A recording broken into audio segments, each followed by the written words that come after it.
Guys আসসালামু আলাইকুম। আমরা আজকে যাব রাজবাড়ি। আজকে আপনাদের সাথে শেয়ার করব রাজবাড়ির কিছু গুরুত্বপূর্ণ বিষয় যা আপনার আগে কোনো ভিডিওতে দেখেননি। ইনশাআল্লাহ ভিডিওটা অনেক ভালো হবে। আমরা এখন ট্রেনের জন্য ওয়েট করতেছি। ইনশাআল্লাহ একবার ট্রেন আসলে পারে তারপর ট্রেনে উঠবো। বিষয়টা হচ্ছে কি, আজকে রাজবাড়ি যাব আমরা।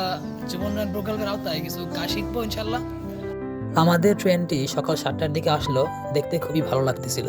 হ্যালো গাইস, এই মুহূর্তে কেবল ট্রেন আমাদের স্টেশনে উপস্থিত হলো। ট্রেন এখন আমরা ট্রেনে উঠবো। চলো রনি, এই জায়গা ভালো হবে নাকি জায়গা ভালো হবে ট্রেনের জন্য? হ্যাঁ বন্ধু, এই জায়গায় ভালো হবে।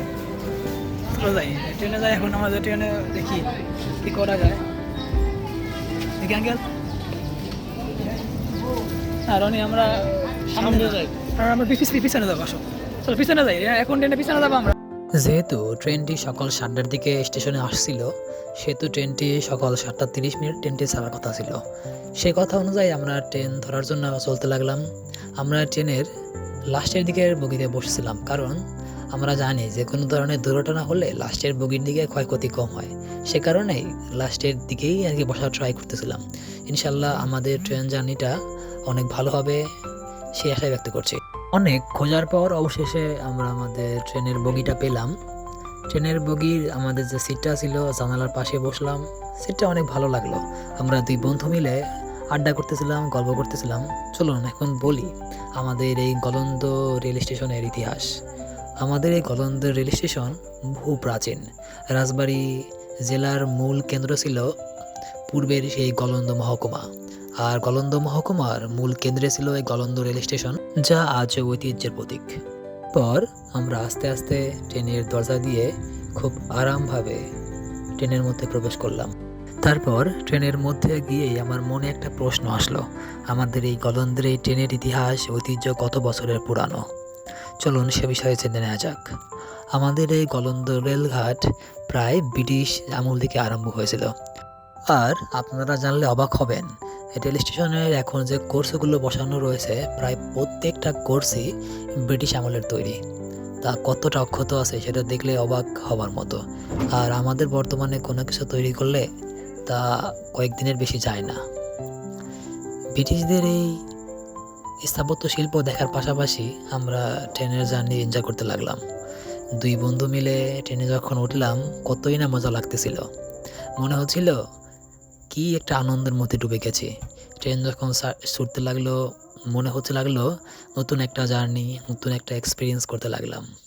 আমাদের এই গলন্দ ঘাট থেকে যখন ট্রেনটা ছাড়তে লাগলো তখন আমাদের গলন্দ ঘাটটাকে কতই না সুন্দর লাগতেছিল।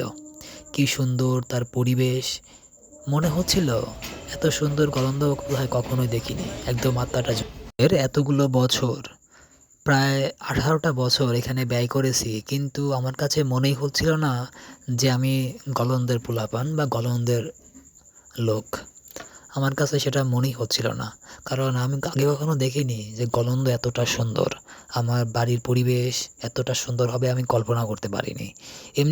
এমনিতেই তো কবি বলেননি, যদি দেখিতে চাও ভুবন আগে দেখো তোমার বাড়ির এলাকার কাশবন, তবেই দেখিতে পাবে সেই সুন্দর রতন। এমনি এমনি এই কবিতাগুলো ভাবতে ভাবতে সময় কেটে যাচ্ছিল, আর মনে হচ্ছিল যে নতুন কিছু আবিষ্কার করতে চলেছি। এত সুন্দর ভালো লাগা, এত সুন্দর আবেগ কখনো আমার অনুভূত হয়নি। এগুলো ভাবতে ভাবতেই, তো সব চিন্তা ভাবনা ভাবতে ভাবতে জানালার ফাঁক দিয়ে তাকিয়ে দেখলাম আমার গ্রাম বাংলার সেই অপরূপ সৌন্দর্য। কি সুন্দর লাগতেছিল বলে বোঝানো যাবে না। এবং এখান দিয়ে আমার স্কুলকেও দেখলাম, এতটা সুন্দর আমি আমার স্কুল কাকে কখনো দেখিনি।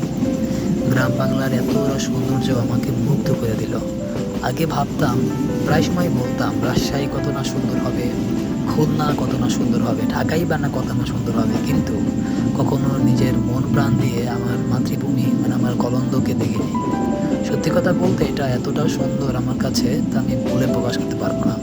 এতটা জাস্ট আই কান্ট ইমাজিন যে এটা এতটা সুন্দর লাগতেছিল আমার কাছে। তো সুন্দর ভিউ দেখতে দেখতে নিমিষেই পৌঁছে গেলাম আমার রাজবাড়ি, আমার জেলা রাজবাড়ি। রাজবাড়ি স্টেশন যাওয়ার পর প্রথমেই দেখতে পাবেন একটা ওভারব্রিজ। ওভারব্রিজটা অনেক সুন্দর। ওভারব্রিজটা উঠলাম, কিছু ছবিও তুললাম। দেখতে লাগলাম উপর থেকে কি নান্দনিক দৃশ্যই না দেখা যায়। খুবই চমৎকার লাগলো আমার কাছে। আমি এর আগে কখনো রাজবাড়িতে এইভাবে আসিনি একা একা, এটাই আমার প্রথম। রাজবাড়িতে একা একা আসলাম, এখানকার বিভিন্ন প্রতিষ্ঠান দেখলাম, খুবই চমৎকার লাগলো। ও, আর একটা কথা তো বলিনি, আপনারা যারা ইতিহাস জানেন বা প্রাচীন বিষয়ে গবেষণা করেন তারা জানতে পারবেন আমাদের রাজবাড়ির ইতিহাস। আমাদের রাজবাড়ির ইতিহাস খুবই পুরানো ইতিহাস। এখানে রয়েছে এত সুন্দর সুন্দর নদী।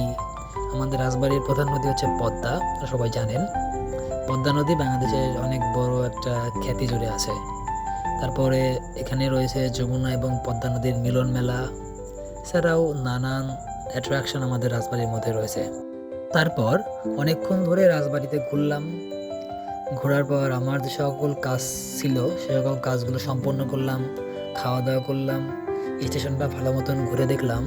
তারপর বন্ধুর সাথে যেসব কাজের জন্য আসছিলাম সেরকম কাজ করলাম। তারপর ক্লান্ত হয়ে বাসায় ফিরলাম।